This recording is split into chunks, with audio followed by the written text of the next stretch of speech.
नमस्कार दर्शक बंधु मु अभिलिप्सा स्वागत करुच्ची मोर यूट्यूब चैनल आश्रित डायरी को। एठी मु गोटे मीडियम साइज रो कोबी को एमती छोट छोट करी काटी नेछि आ एक भल भाबरे धोई नेछि। एठी मु गोटे आलू को एमती काटी नेछि। आपण जदि अधिक आलू खाइया पई चाहथिबे तो अधिक आलू नै परिबे। वर्तमान मु एठी जगारे किछि पानी नै नेछि एवं से पानीटा फुटिला परे काटिथिबा कोबी को से पानी रे पकाउछि। एमिति गरम पानी रे पकेइले कोबीर स्मेलटा रहिबो नै, खाइबा को भल लागिबो। काटिथिबा आलू को मध्य सेतिरे पकेइ सिझेइ दबार अछि। वर्तमान कोबी आलू को मिनिमम 5 मिनिट सिझेइबे।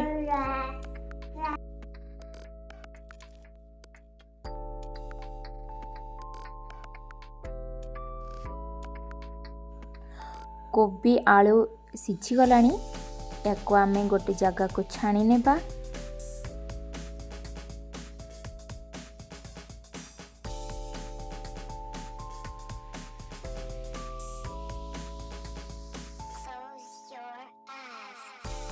दर्शक बंधु मुझे गोटे पेन नहीं पेन टी गरम होला परे मु सेतिरे किछि तेल दउछि।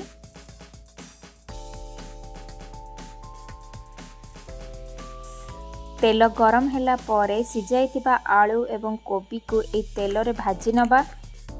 मने रखिबे सब बेले चूल्हार फ्लेम को मीडियम फ्लेम रे रखिबे।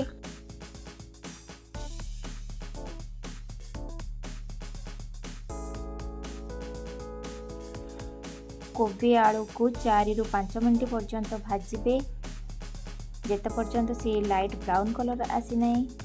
मोर बर्तन कोबी टी ब्राउन कलर हे गलानी तो एक मु गोटे जगह रे काढी नउची।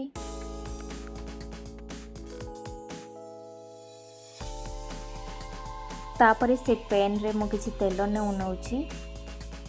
तेल टी गरम होला परे तेल रे मु किछि दालचीन अलैच लवंग गोलमरिच ऐड करूची।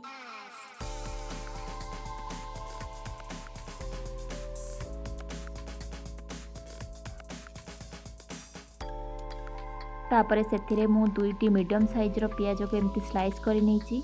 वर्तमान से तेल रे पकेइ दउची। पियाज को मीडियम फ्लेम रे भाजिबे एमती मेरून कलर हला पर्यंत। सेथिरे मु किछि हळदी गुंड ऐड करूची। तापरे किछि लंका गुंड ऐड करूची। हळदी गुंड लंका गुंड को भल भाबरे पियाज सहित गोळेई नबा आ आंच को लो करी गळेबा नहले हळदी आ लंका गुंड पोड़ी जाई पारे।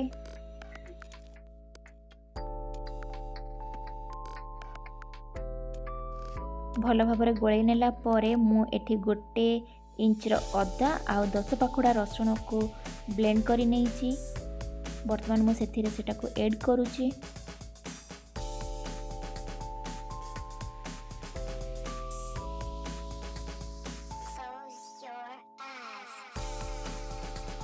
वर्तमान मसला टी अधा कषा हे गलानी। मु एठी 2टी मीडियम साइज रो टमाटो को ब्लेंड करी नेछि एवं से मसला रे ऐड करी नउची।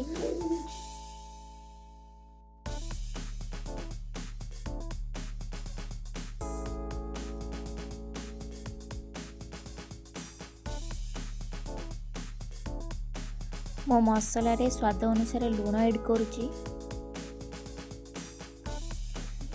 तापरे मु एठी गोटे स्पून धनिया गुंड ऐड करूची। तापरे गोटे स्पून जीरा गुंड ऐड करूची। तापरे भल भाबरे मसला टी को मिक्स करी नउची।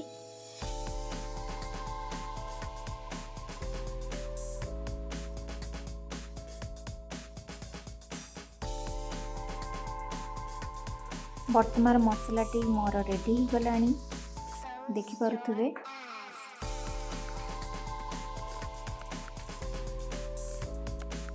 तापरे एठी मु गोटे कप दही नै नेछि। सेई दहीटा को भल भाबरे गोळेई नेछि। मसला रे दही ऐड कला परे गैस रो आंच को सब बेले हाई फ्लेम रे रखिबे नहले दहीटी कटि जाई पारे।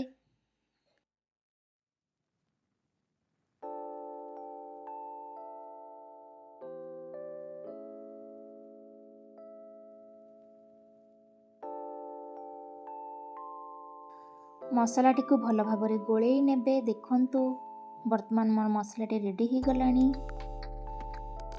मसलारू तेल मध्य छाड़ी जाउची। एबे भाजी थिबा आलू एवं कोबी को सेथिरे भल भाव मिक्स करि नबा।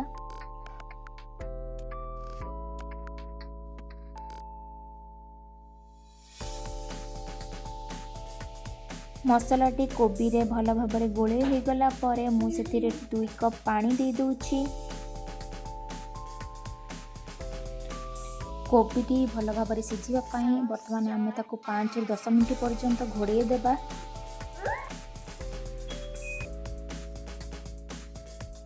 वर्तमान प्रोपर्ली कोबीटा सिझी जाइछि। देखुथबे केते सुंदर कलर मध्य आछि। तापरे मु सेथिरे 1 स्पून गरम मसला ऐड करूची एवं से मसला को भल भाव गोलई दूची। वर्तमान कोबी कषाटी आमर रेडी हो जाइछि। याको आपण रोटी सहित हो, परोटा सहित हो कि भात सहित हो आपण जेमिति चाहिए खाई परिबे।